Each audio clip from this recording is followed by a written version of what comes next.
14 पृष्ठ में नीचे से तीसरी पंक्ति, लौकिकाकारहीनत्व प्रत्यक्षादि अप्रवृत्ति रूपेण हेतुना धर्मे लक्षणम प्रमाणे च नास्त इति दृष्टांत संगति।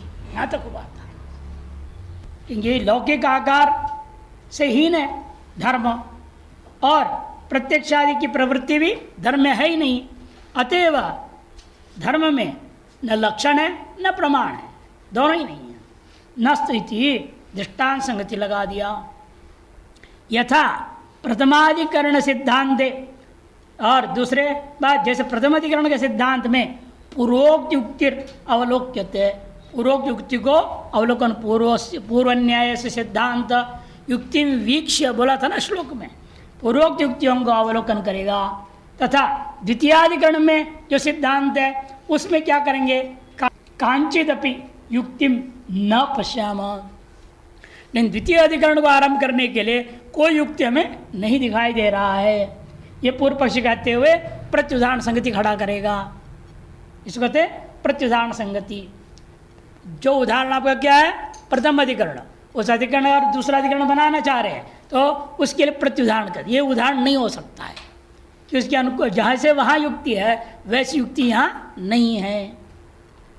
ये थे इस तरह से दृष्टांत संगति और प्रत्युदाहरण संगति मंद बुद्धिरपि सर्वत्र उत्प्रेक्षितुम शक्य थे। मंद बुद्धि वाले भी सर्वत्र हरेक अधिकरण में दूसरे अधिकरण के साथ में उदाहरण संगति और प्रत्युदाहरण संगतियों को मंद बुद्धि वाला भी घटा सकता है, इसलिए हर जगह हमें कहने की आवश्यकता नहीं है।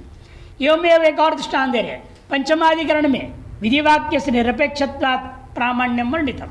प्रथम अध्याय के ही प्रथम पाद के 5वें अधिकरण में विधि वाक्य जो है निरपेक्ष है, उनके निरपेक्ष और वह इसलिए कहते श्रुति निरपेक्ष है, वो अन्य प्रमाण अधीन नहीं है, वो अतः स्वतः प्रमाण है वेद।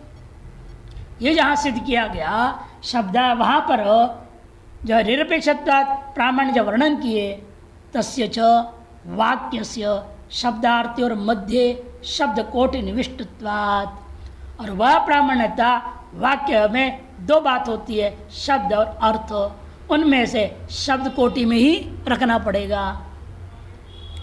निविष्टत्वात् वाक्य प्रसंगे न शब्द नित्यत्वमपि, इसलिए वाक्य के प्रामाण्यता की सिद्धि के लिए वाक्यांतरवर्ती शब्द में भी नित्यत्व में सिद्ध करना आवश्यकता पड़ा, तब छठाधिकरण आरंभ हो जाता है।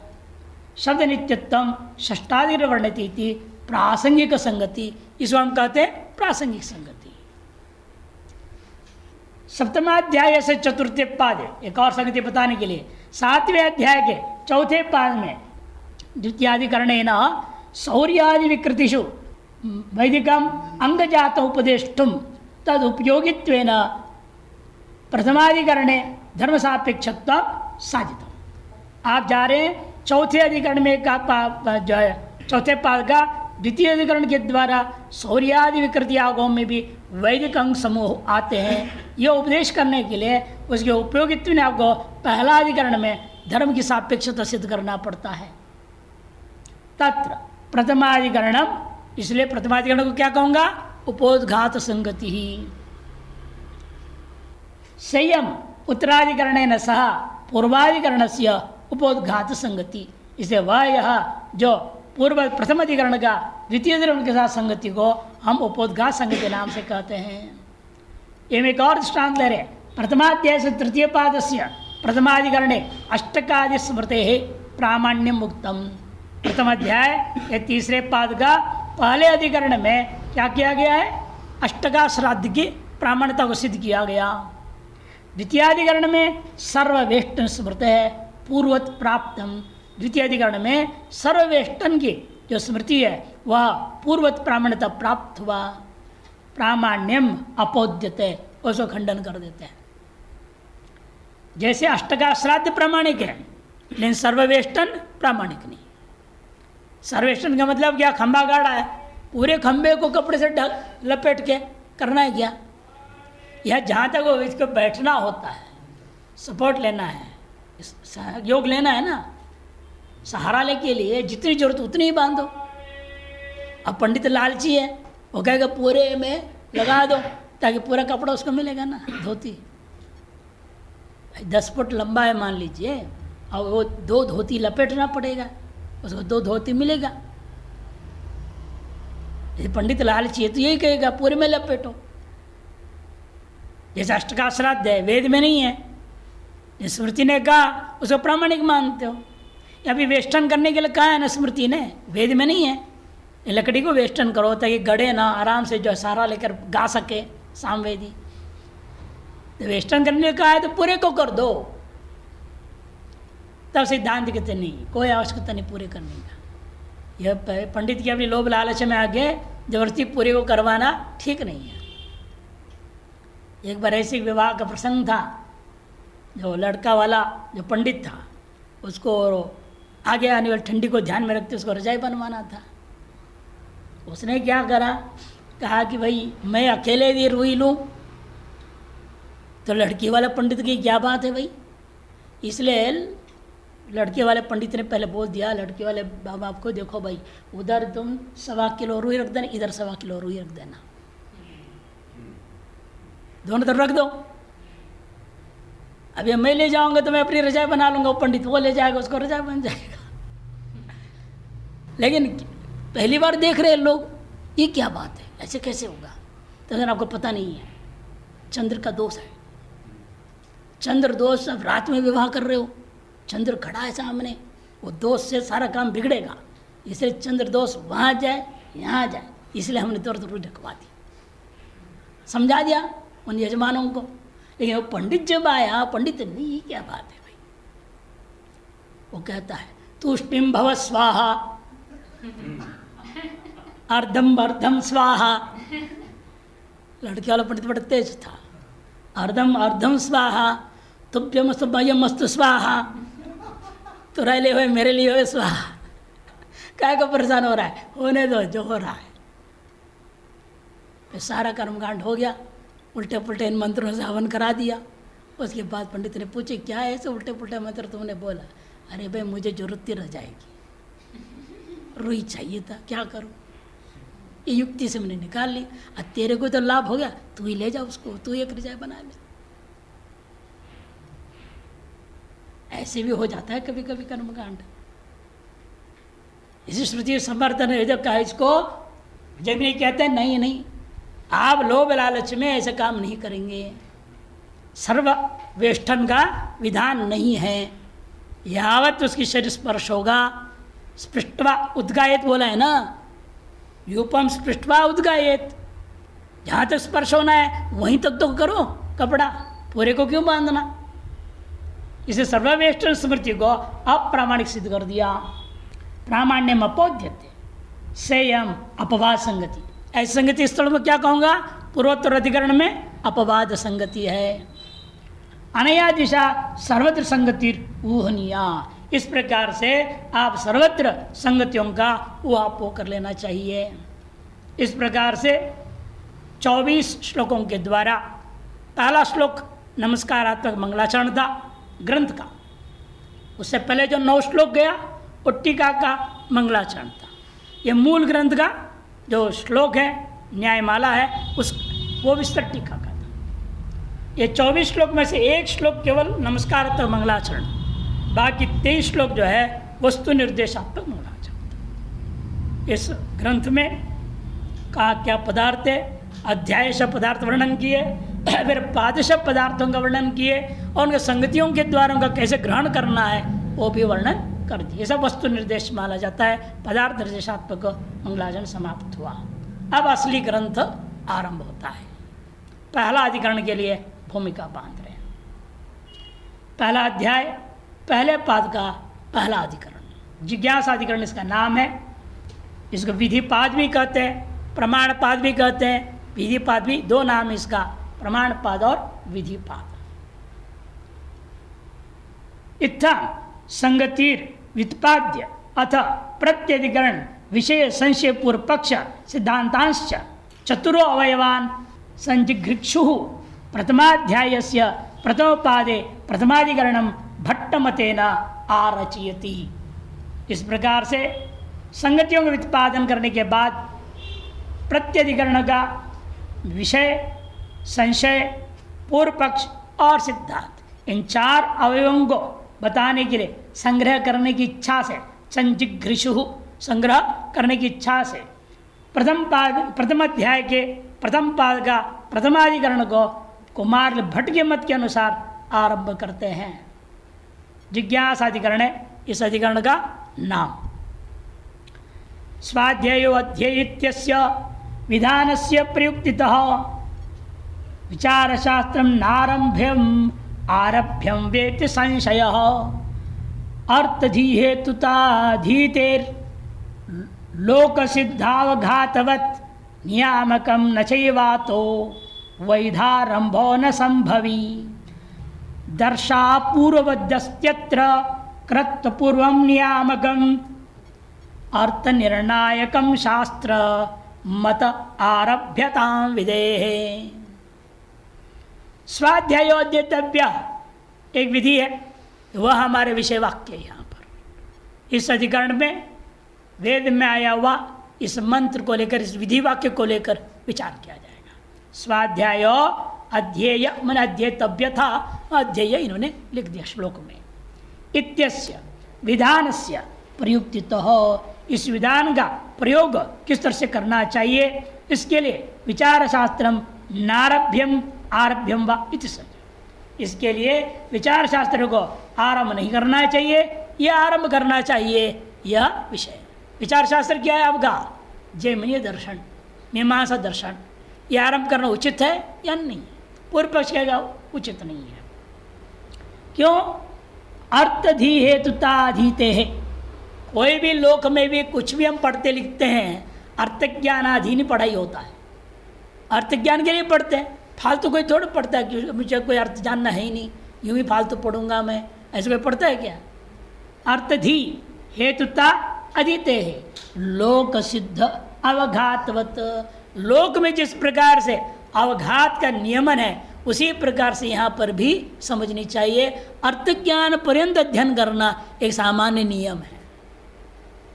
अरे सर विचार करने क्या जरूरत है? अवघात क्या होता है? पहले अनादिकाल से पहले से चावल बना हुआ नहीं रहता था। शास्त्रीय परंपरा क्या थी? भोजन जो होता है रात्रि में क्या करेंगे? चावल को भिगो देंगे, धान को भिगो देंगे। आजकल तो बोरी का बोरी खरीद के लाओ, छिलका उतारा हुआ, भूसा उतारा हुआ चावल, और सीधे पकाओ कुकर में डाल करके। पहले जमाने नहीं था, उसको भिगोइए, सवेरे उठ करके उसको उखल मौसल में डाल करके छिलका उतारिए फटकनी से, फिर उसको पीसिए। यदि पीस के बनाना है तो नहीं, सीधे पकाना है तो सीधे चावल को पकाइए। ये तरीका थी। जैसे लोक में ये एक सामान्य नियम था। अब आजकल मशीन है, बटन दबा दिया, इधर धान डालो, उधर भूसा अलग हो गया, चावल अलग हो गया। बड़े बड़े फैक्ट्री लगे, राइस मिल लग गया। अब तो इसीलिए कहते देखो, ये भले आधुनिक की व्यवस्था है, लेकिन लोक सिद्धांत यही था, अवघात पूर्वक ही चावल बना करके भोजन बना के खाना। तद्वत यहाँ भी पढ़ने का मतलब क्या था? अर्थ ज्ञान पर्यंत जाना। लोक में जिस प्रकार से लोक सिद्ध अवघात के समान अर्थधि हेतुता अधीते है, तो नियामकम न चैवा तो वैधारंभो न संभवी। एतर्ष नियामक रहते हुए इसलिए ये जो विचार का आरंभ करना वैध नहीं है। वैध आरंभ न चैव अतो वैधारंभो, इसलिए विधिवत आरंभ करना उचित ही नहीं लगता है, न संभवी, और विचार कर संभव भी नहीं है। तब सिद्धांत के नहीं, दर्शा पूर्वद्यस्त्यत्र कृत्तु पूर्वम नियामकम। जैसे दर्शी आगादियों में आपने अपूर्व माना है, अलग अलग दिन में होता है ना। अमावस्या के दिन 3 याग हुआ, पूर्णिमा के दिन 3 याग हुआ, दोनों मिलकर के एक याग मान रहे कि नहीं मान रहे? काल व्यवधान होने पर भी। उसी प्रकार जैसे दर्श का अपूर्व माना, पूर्णिमा का पूर्व मानना, समुदाय पूर्व नाम रखा उसका, उन दोनों मिलकर के फलापूर्व पैदा करेगा। अंगापुर उत्पत्तिपूर्व, समुदायपूर्व, फलापूर्व, ये आपने स्तर देखा था अर्थसंग्रह पढ़ते वक्त। प्रत्येक अंगना ने अपने एक पूर्व पैदा कर दिया। उसे क्या है, एक याग जो उत्पत्ति विधि है उसका उत्पत्ति पूर्व पैदा होगा। और दर्श पूर्णिमास में दर्श में 3 उत्पत्ति है और वहाँ भी 3 उत्पत्ति विधियाँ हैं। 3 उत्पत्ति पूर्व पैदा होंगे और 3 उत्पत्ति पर जब संपन्न होगा तो उसे एक समुदाय पूर्व पैदा होगा। ये हो गया अमावस्या का दिन। सब पूर्णिमा का दिन इसी प्रकार से अंगों के द्वारा एक एक याग को संपन्न करूँगा, तब 3 उत्पत्ति पूर्व पैदा होंगे। एक याग संपन्न हुआ, एक अपूर्व पैदा होगा उत्पत्ति पूर्व। दूसरा याग संपन्न किया, दूसरा उत्पत्ति पूर्व। तीसरा संपन्न किया, तीसरा हुआ, तब तीनों मिलकर के एक समुदाय पूर्व पैदा कर देता है। तो दोनों समुदाय के एक अपूर्व मिलकर के फलापूर्व पैदा करते हैं। जैसे वहाँ आपने देखते हो दर्शापूर्वद अस्त्यत्र कृतपूर्वम नियामकम, यहाँ भी बिना वेदों का अर्थ ज्ञान सहित पढ़े क्रतु उत्पन्न करोगे, क्रतु में अपूर्व ही पैदा नहीं होगा। कृतपूर्व ही नियामक है, कृतपूर्व ही या नियामक बन जाएगा। अर्थ निर्णायकम शास्त्र अतः आरभ्यताम विधेय है। इसलिए अर्थ निर्णायक शास्त्र को, इस मीमांसा दर्शन को अवश्य आरंभ करना चाहिए। अतएव यह वैध है, अवैध नहीं, अनुचित नहीं, उचित ही है। 14 लक्षणों अर्थो धर्म इत्यारभ्य अन्वाहार्य च दर्शनात्, यहाँ तक कि मीमांसा का सूत्र है। 14 लक्षण अर्थो धर्म एक तरह से पहला धर्म के लक्षण का सूत्र है। अतः तो धर्म जिज्ञासा के बाद में ये सूत्र है 14 लक्षण अर्थो धर्म। और अंतिम सूत्र क्या है इनके मत में, अन्वाहार्य च दर्शनात्, ये अंतिम सूत्र है। इति एतदंतम जैमिनिना प्रोक्तम, इति जैमिनी प्रोक्तम सूत्र जातम, जैमिनी के द्वारा कहा गया जो सूत्र समूह है वह धर्म विचार शास्त्र, इसी को हम कह रहे हैं यहाँ इसमें अधिकरण में धर्म विचार शास्त्र, धर्म शास्त्रम विचार शास्त्रम, ये सब शब्द से कहा गया। तदेतद अस्य प्रथमाधिकरण से विषय, ये इस प्रथमाधिकरण का विषय है। स्वाध्यायोद्यतव्य यदि अध्ययन विधि अक्षर ग्रहण मात्र पर्यवसायी केचिन मन्यन्ते, कुछ लोग मानते हैं स्वाध्याय इस विधि के आधार पर हर व्यक्ति को अपने अपने शाखा का कम से कम अध्ययन करना चाहिए। यह अध्ययन विधि आपको केवल अक्षर ग्रहण करने पर्यंत ही है। कुछ लोगों का मानना है अर्थ ज्ञान की जरूरत नहीं, मंत्र रट लो, गुरु उच्चारण कर दिए, आपने उच्चारण कर दिया, गुरु ने कहा ठीक सही उच्चारण है, याद करके सुना दिया आपने, आपने वेद पढ़ लिया। ये आजकल सब वेद पाठी आजकल यही है, अर्थ ज्ञान वाले बहुत ही कम है। यही पूर्व पक्ष है। तो कह रहे कुछ लोग यही मानते हैं अक्षर ग्रहण मात्र पर्यंतम अध्ययन होनी चाहिए, पर्यवसायी इति केचिन मन्यन्ते, अपरे तो एवं माहु, दूसरे कहते नहीं, अर्थ ज्ञान रूप दृष्टि प्रयोजनाय इदम अध्ययनम, अर्थ ज्ञान रूपी दृष्टि प्रयोजन प्राप्ति के लिए ही अध्ययन होता है। केवल शब्द रट के क्या फायदा अर्थ ज्ञान के बिना, शब्द रटिए फिर उसके बाद अर्थ ज्ञान प्राप्त कीजिए। इससे पहले गुरुकुलों में 3 साल जो है यह शब्द रटाया जाता था, वेद और अन्य शाखाएं जो अंग वगैरह व्याकरण सूत्र वगैरह रटाते थे 3 साल तक, कुछ नहीं पढ़ाते थे, रटो रटो रटो। उसके बाद 3 साल सभी सामान्य ग्रंथों को पढ़ाया जाता था। फिर पूछा जाए उसे तुमको किसमें माहिर होना है आगे, कोई ज्योतिष कहेगा, कोई न्याय कहेगा, कोई मीमांसा कहेगा, और तत्त उसको अलग पढ़ाया जाएगा। कि नहीं हम केवल वेदों को पढ़ के आगे पंडित वैदिक पंडित ही रहना, उसको वेद पढ़ाया जाएगा। तो विषय का चयन 6 साल बाद होता था, फिर उसमें शास्त्री होता था 3 साल में, फिर 3 साल में जाके आचार्य होते थे, फिर 12 साल लग जाता था। इस तरह से आजकल तो 9 साल में कर लेते ना आचार्य, आजकल तो विद्यालय में भी 9 साल में हो जाता है। और यहाँ तो पता नहीं 3 महीने भी कोई हो जाता है, कोई 6 महीने में हो जाता है, कोई कब कौन आचार्य के छोड़ के भागे कोई भरोसा नहीं। हो गया, पर्याप्त हो गया, बहुत है, और पढ़ने की जरूरत नहीं है। लेकिन वास्तव में क्या है, अर्थ ज्ञान रूप दृष्टि प्रयोजनाय इदम अध्ययनम विधीयते, ये अध्ययन विधि विधान किया गया है। अर्थ ज्ञान च विचार मंत्रण न संभवती, और अर्थ ज्ञान सम्यक जो है बिना विचार का नहीं हो सकता। ततो विधिर विचार शास्त्रस्य प्रयोजक इति तत्र एवं संशय। इसलिए जो विधि है स्वाध्यायतव्य, यही विचार के शास्त्र के आरंभ के प्रति प्रयोजक है। इति ये दो पक्ष हो गया।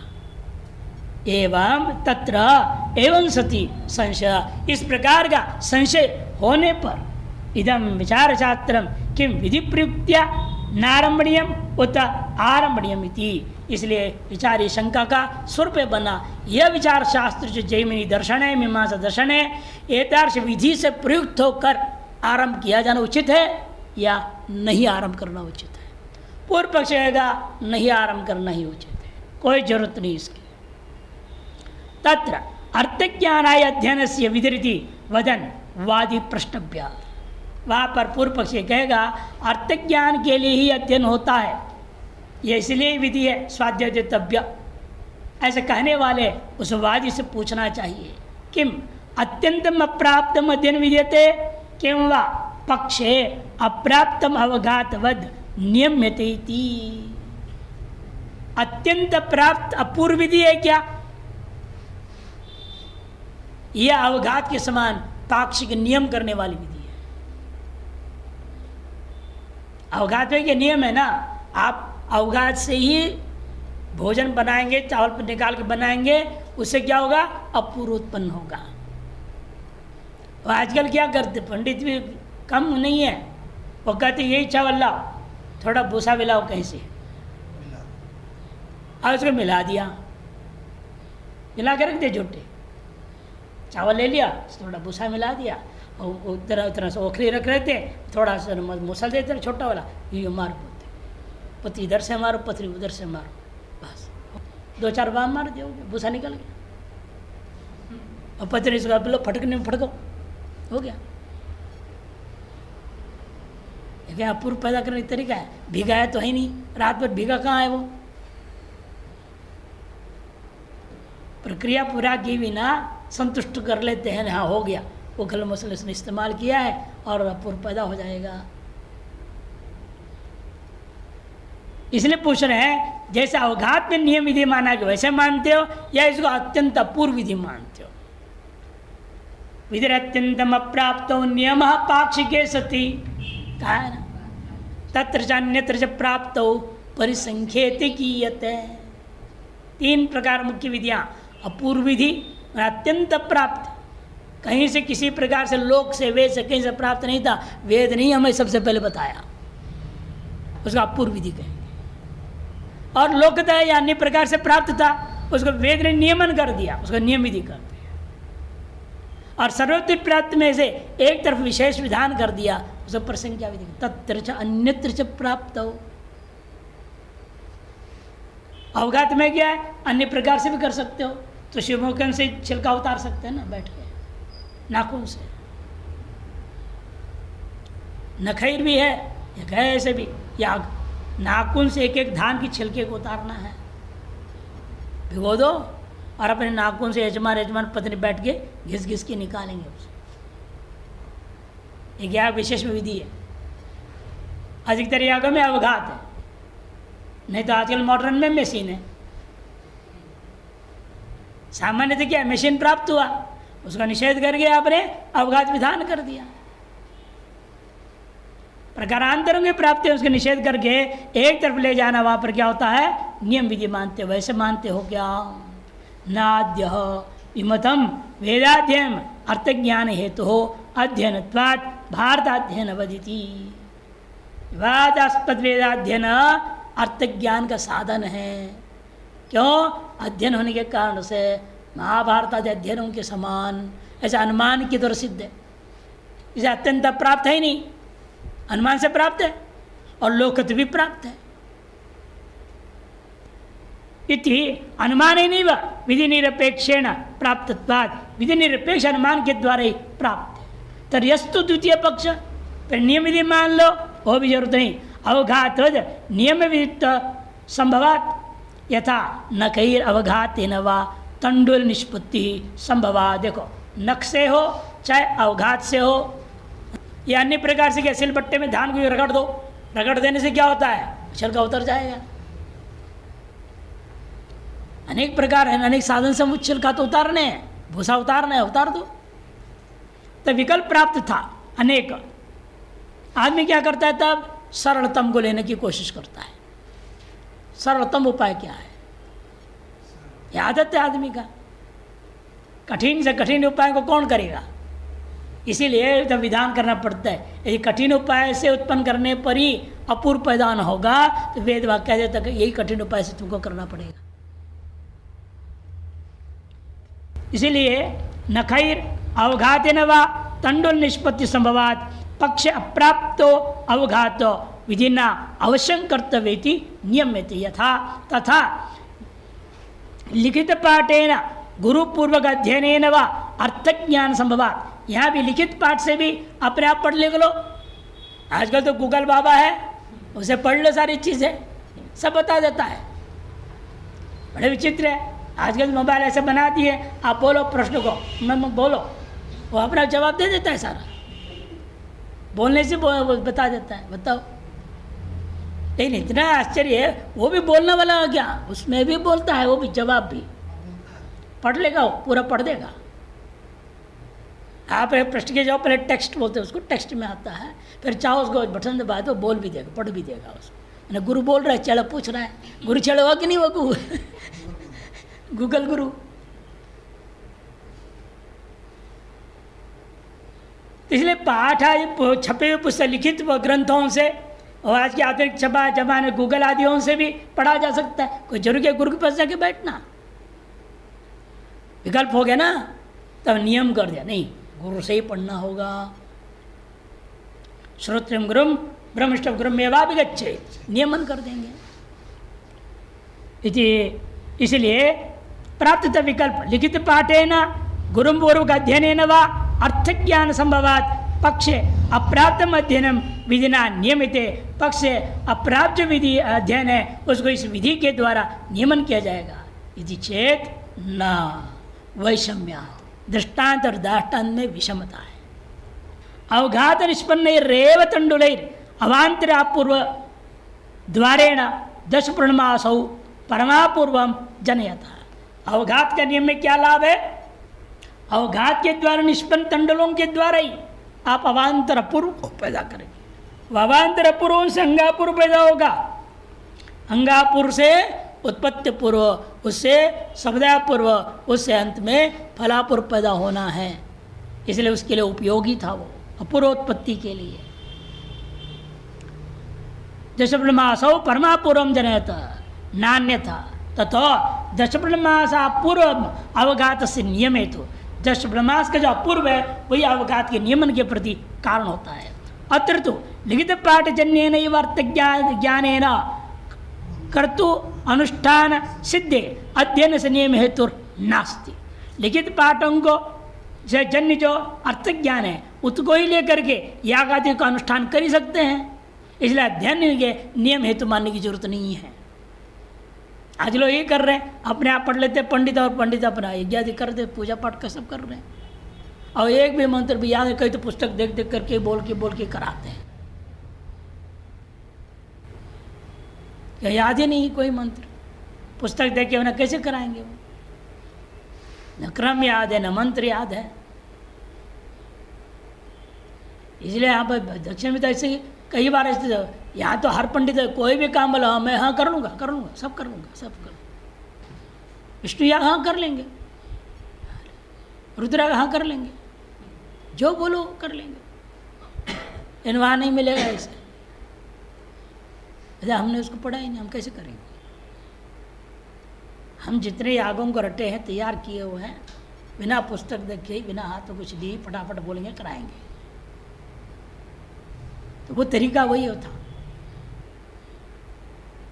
तो सभी याग सभी कहाँ तक रटेंगे? इसे चुन लेते थे लड़के अपने छोटे में ही, हम ये चीज़ का हम तैयार कर उतरे ही, और वही मिलेगा वही जाके काम करेंगे। जैसे दूसरा कोई रास्ता नहीं था, राजाओं से बोलते थे भाई हमारा रोटी पानी दो, हम तो इतने पड़े हैं, ये या रोज होता नहीं, हम कहाँ से लाएंगे। राजा लोग भी कब तक देंगे, राजाओं ने देखा समय स्थिति खराब हो रही है, उन सबको एक ज़मीन दे दिया, तुम बटाई में करा लो, अपना खा पियो, खुद नहीं करोगे, ब्राह्मण हो, हल नहीं चलाओगे, दूसरों से कराओ, अपना रोटी खाओ पियो। तब से ब्राह्मणों का खेती होने लग गया, और खुद ब्राह्मण खेती करने लग गए, वो बात और है, खुद ट्रैक्टर चला रहे, सब कर रहे हैं, परिस्थिति है।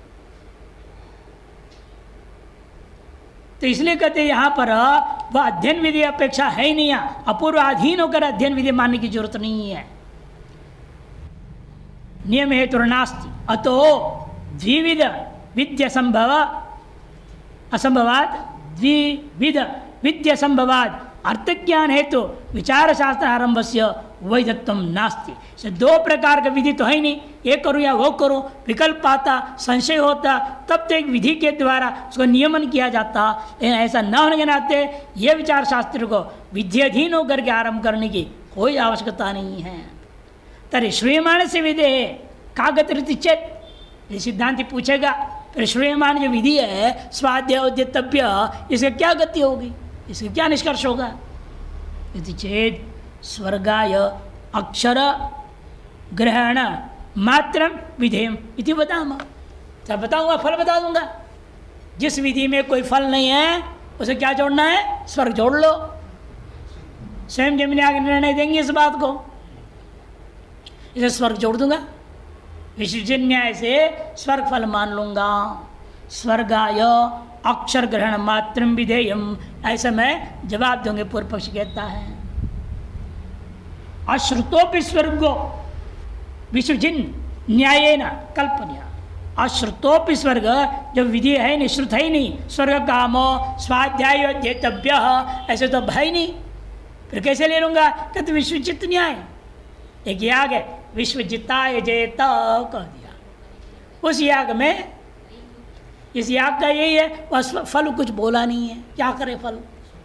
स स्वर्ग स्यात् सर्वान् प्रत्य विशेषादिति सूत्रेण विश्वजिति अश्रूयमाणमपि अधिकारिणं संपादयितुं तद विशेषणं स्वर्ग फलम युक्त्या स्थापितम्। स्वयं जैमिनि जी ने युक्तियों के द्वारा तर्क दे करके अनुमान आदि से स्थापित किया, नहीं तो अधिकारी कौन होगा इस याग करने वाला।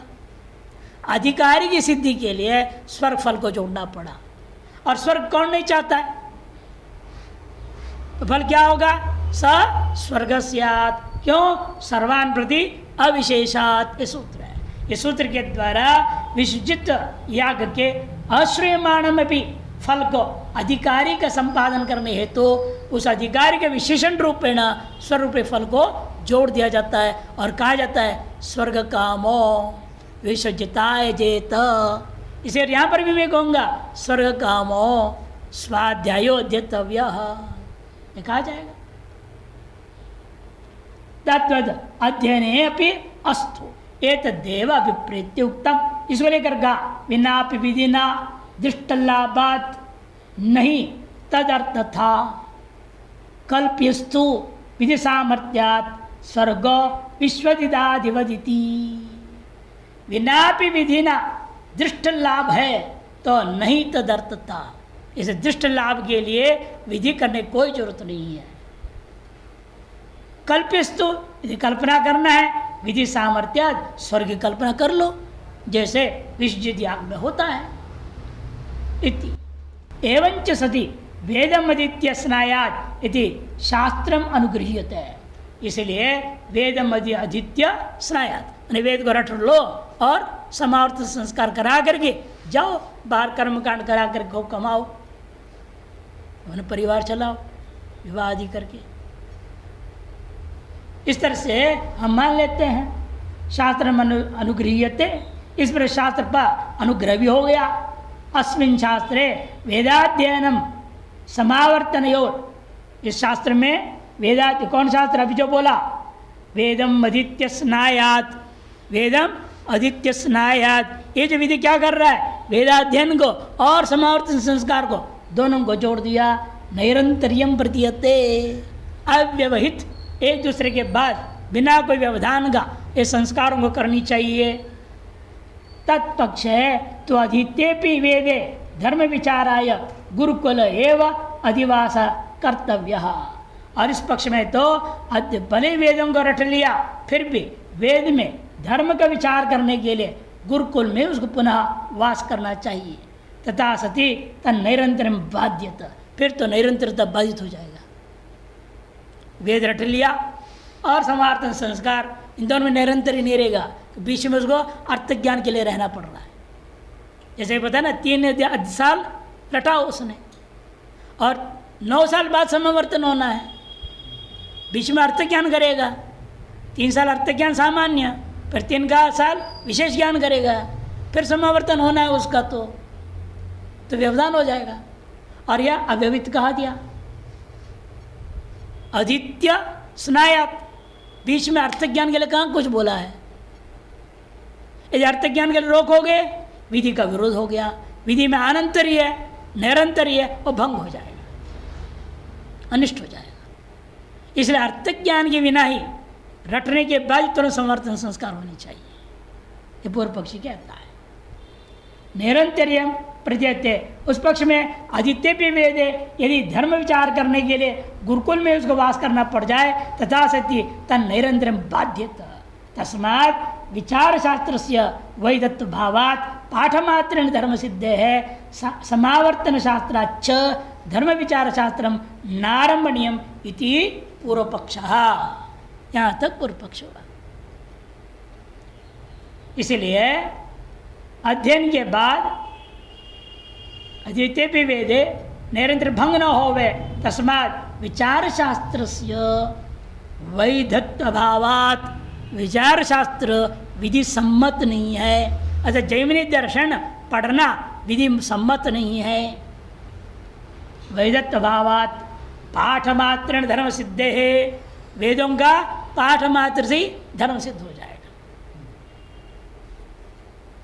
एक पंडित वैसे ही कर्मकांड करा रहे थे, उनको मंत्र ही याद नहीं आया, क्या मंत्र बोलना है उसमें, जो याद आ गया बोलना, सा झटका पुरगा सा सरा गया। अरे कहाँ से कहाँ तो चला गया भाई। बाद में पूछेंगे, कहते क्या कर याद नहीं है, कुछ वेद मंत्र बोल दिया ना। वेद मंत्र बोलना ही बड़ा पुण्य है। और जजमान के कान में चला गया, जिस मंत्र से वो अंग होना चाहिए तो वो मंत्र ना बोला तो क्या फर्क पड़ेगा। मंत्र तो बोला हूँ ना, बिना मंत्र का तो नहीं कराया। ये तर्क था ब्राह्मण का। ये पूर्व पक्षी है, वो ब्राह्मण पूर्व पक्षी बोल रहा है पाठ होने मात्र से काम हो गया ना, अर्थ ज्ञान क्या जरूरत है, क्रम आदि याद रखने की जरूरत, पाठ कर दो काम चल जाएगा। इस तरह से पाठ मात्र धर्म सिद्ध है, पाठ मात्र से धर्म की सिद्धि हो जाएगी। समावर्तन शास्त्र भी अनुकूल पड़ेगा, अव्यभिता निरंतर में करने का लाभ होगा। इसे धर्म विचार शास्त्र नारंभणीयम इति पूर्व पक्ष अत्रोच्यते, सिद्धांत नहीं। यदुक्तम लोक सिद्धत्वा न अप्राप्त विधि, लोकत सिद्ध होने के नाते अत्यंत प्राप्ति नहीं है। ये जो उसने कहा था तत्तथै वस्तु, वो अंश तो हम मान लेंगे। हम भी कहेंगे लोकत सिद्ध है, अर्थ ज्ञान प्राप्त करने के लिए आदमी पढ़ता लिखता है, जो भी पढ़ेगा लिखेगा अर्थ ज्ञान के लिए ही पढ़ेगा। उतने अंश में हम विरोध नहीं करते पूर्व पक्षी का। तथा वस्तु नियम विधित्व तो न वारयितुं शक्यम, ऐसे नियम विधि का जो खंडन किया वो हम नहीं मानते, उसको वारण आप नहीं कर सकते, या नियम विधि मानना ही होगा।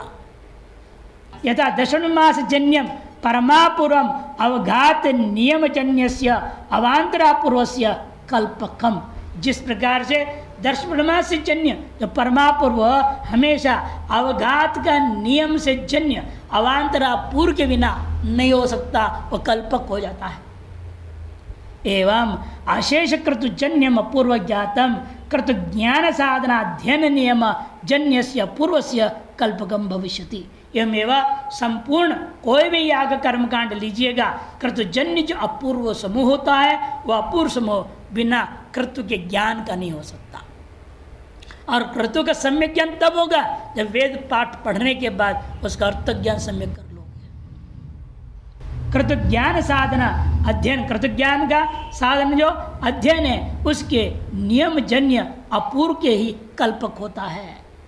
नियमादृष्ट अंगीकारे च, यदि नियमापूर्व नियमादृष्ट को स्वीकार नहीं करोगे, श्रूयमाण विधि अनर्थक स्यात्, श्रूयमाण विधि व्यर्थ हो जाएगा। न च विसर्जन न्याय न स्वर्गार्थत्व युक्तम, और विसर्जन न्याय से स्वर्ग फल की कल्पना कर लूंगा, ये जो पूर्व पक्ष ने कहा था वह भी उचित नहीं है। दृष्ट फले अर्थ ज्ञान संभवती, अदृष्ट से कल्पयितुम अशक्यत्वात्, यही इस अधिकरण का मुख्य न्याय। दृष्ट फल कत्वे सति अदृष्ट फल कल्पनाया अन्यायत्वात्, उस वर्तमान प्रेक्ष्य में घटा करके बोल रहा है। दृष्ट फले, दृष्ट फल क्या है? अर्थ ज्ञाने संभवती, अदृष्टस्य, अदृष्टस्य क्या दृष्ट क्या था? स्वर्गादि, उसे कल्पयितुम अशक्यत्वात्, कल्पना करना उचित नहीं है। यह अर्थ ज्ञान और स्वर्ग आदि को हटा करके बोलेंगे दृष्ट फलकत्वे सति अदृष्ट फल कल्पनाया अन्यायत्वात्, यह न्याय का स्वरूप बन जाता है। विधेस्तु अतएव उक्तम लभ्यमाने फले दृष्टे नादृष्ट परिकल्पना विधेस्तु नियमार्थत्वात् नानर्थक्यम भविष्यति।